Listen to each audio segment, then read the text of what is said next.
Olá, meus caros. Eu gostaria de conversar com vocês a respeito de uma questão que tem causado bastante controvérsia entre as cidades aqui, especialmente no estado de São Paulo. Estou falando a respeito da definição do local onde deve ser pago o imposto sobre serviços. Vocês sabem muito bem, o imposto sobre serviço incide sobre todas aquelas operações de prestação de serviço. Ele é regulado por uma lei federal, que é a Lei Complementar 116, mas cada município tem autonomia para legislar dentro dos limites que essa lei federal impôs, definindo, por exemplo, questões como alíquotas. Então, o primeiro ponto dessa questão da definição do local da prestação de serviços precisa necessariamente levar em conta que o ISS sobre as atividades de prestação de serviço, ele não tem uma tributação igual em todas as cidades. Então, você pode ter, muitas vezes, municípios até muito próximos um do outro, no qual, num município, um determinado serviço paga 5% de ISS e no outro município, aquele mesmo serviço pagaria 2% de ISS. Isso tem levado, em muitas situações, até porque antes da edição da Lei Complementar 116 de 2003, a diferença não podia, ou melhor dizendo, podia ser até maior do que essa. Eu estou falando de uma diferença de 5 para 2, mas antes dessa lei complementar existiam casos em que municípios tributavam a 5% e outros tributavam a 0,25%. Então isso fez com que muita gente tentasse encontrar algum tipo de planejamento tributário que permitisse pagar menos ISS, por exemplo, se estabelecendo em outras cidades. O tópico, então, da nossa conversa é tentar entender melhor como é que isso funciona. Essa mesma lei federal, que é a Lei Complementar 116, a qual eu já me referi, ela definiu quais são os critérios necessários para que nós saibamos aonde pagar o imposto sobre serviço. Então, essa definição ela levou em consideração algumas coisas. Primeiro, como princípio básico, a lei determina que o imposto sobre serviço deve ser pago no domicílio do prestador de serviço. Vamos com calma, porque isso é um princípio básico. O que é o domicílio do prestador de serviço? É o local onde este prestador de serviço reúne as condições necessárias para a execução daquele serviço. Então, por exemplo, no caso de um serviço de consultoria, é o escritório dele, onde ele tem computadores, pessoas, equipamentos necessários para a prestação de serviço. Então, este é o primeiro critério que a lei define. Outro critério que a lei define é que o ISS deve ser pago no local da efetiva prestação dos serviços. Nem sempre o fato da pessoa ter uma empresa num determinado endereço determina que ela prestou os serviços naquele endereço onde ela tem a sua empresa. Vou dar um exemplo muito crasso aqui, que é a questão da construção civil. Você, quando executa uma obra de construção civil e contrata uma empreiteira para fazer a obra de construção civil, não dá para dizer que ela fez a obra no endereço dela. Necessariamente ela foi até o terreno onde a obra estava sendo executada, até o canteiro de obras, e prestou serviços ali no canteiro de obra. Então, nesse caso, se paga o ISS no endereço do canteiro de obras. Existe um terceiro caso em que você tem dúvidas a respeito disso, em que você não tem uma necessária clareza sobre o assunto. Você contrata um determinado serviço que pode ter sido executado no endereço do prestador ou que pode ter sido executado no endereço do tomador. Não é possível definir com clareza. É nestes casos que normalmente acontecem problemas. Quando o prestador tem um endereço, digamos, na cidade de São Paulo e o tomador do serviço tem um endereço, digamos, na cidade de Cubatão, acaba havendo uma disputa porque São Paulo entende que aquele ISS é devido no endereço do prestador, que tem endereço em São Paulo, e, portanto, que é cobrado do prestador de serviço o imposto.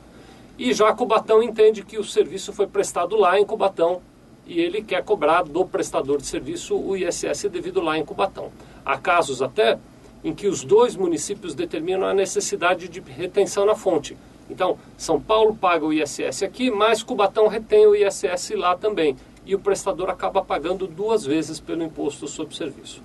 É uma pena, uma discussão muito grande com relação a isso e não há uma definição clara de como resolver esta questão. Mas eu tenho algumas sugestões para fazer. Se você é um prestador de serviço que vive essa situação de ter o endereço da sua empresa, o seu domicílio em um município e ter os seus clientes em outro município, existem algumas coisas que você pode fazer para minimizar o impacto disso. A primeira coisa que eu recomendo, e não só para quem vive essa situação, mas para todos os prestadores de serviço, é que sempre exista um contrato de prestação de serviço entre você e o seu cliente. A existência de um contrato, ela tem diversos objetivos além do objetivo tributário. Mas no campo tributário, particularmente, ele vai permitir que se esclareça a maneira como esse serviço será prestado. Então, neste contrato, você pode definir que o prestador de serviço se compromete ou não a prestar o serviço no endereço do tomador ou no seu próprio endereço, como é que será a dinâmica dessa prestação de serviço. Pode haver casos em que a prestação de serviço é mista, parte do serviço será feita no endereço do prestador e parte do serviço será feita no endereço do tomador. O contrato definindo todas estas questões pode servir como um instrumento jurídico de apoio para a sua empresa no momento de uma eventual necessidade de comprovação perante o fisco. Outra questão importante que eu recomendo é que antes de você fechar um contrato com os seus clientes, que você consulte a nós aqui ou diretamente as prefeituras dos municípios envolvidos para saber quais são as regras que essas prefeituras têm relativas à retenção de imposto. Se você tiver uma situação tal em que as regras forem muito rígidas, pode ser que você não consiga, num primeiro momento, fugir da retenção nos dois municípios. E você precisa considerar isso como impacto também no preço do serviço que você vai prestar. E uma terceira condição que eu recomendo a você é cautela. A cautela, ela se aplica no seguinte sentido. Não é possível que a gente exagere nas definições que nós vamos considerar. Do mesmo jeito que eu disse, por exemplo, que um serviço de construção civil, nós não podemos querer considerar que ele foi prestado dentro do escritório de engenharia. Ele não foi, ele foi prestado lá no canteiro de obras. Você pode projetar isso para diversos outros serviços, como, por exemplo, cessão de mão de obra, para limpeza, para guarda, para vigilância, para manutenção. Esses serviços todos de cessão de mão de obra têm que ser prestados no domicílio do tomador e não do prestador de serviço. Então não adianta você querer manter o foco em economizar imposto, correndo risco posteriormente. Nos casos em que está definido claramente que o serviço será prestado no endereço do tomador, você tem que pagar o ISS lá no endereço do tomador. Nós aqui na contabilidade, quando recebemos e temos contato com as notas fiscais de serviço que você emite, nós não temos condições de avaliar se aquele serviço foi prestado no seu endereço ou no endereço do seu cliente. Então eu tenho um outro pedido para fazer. Sempre que você emitir notas fiscais de prestação de serviço, avise a contabilidade sobre o local onde esses serviços foram prestados para que nós possamos fazer o cálculo e recolhimento do imposto de maneira adequada em conformidade com o local onde o serviço foi prestado.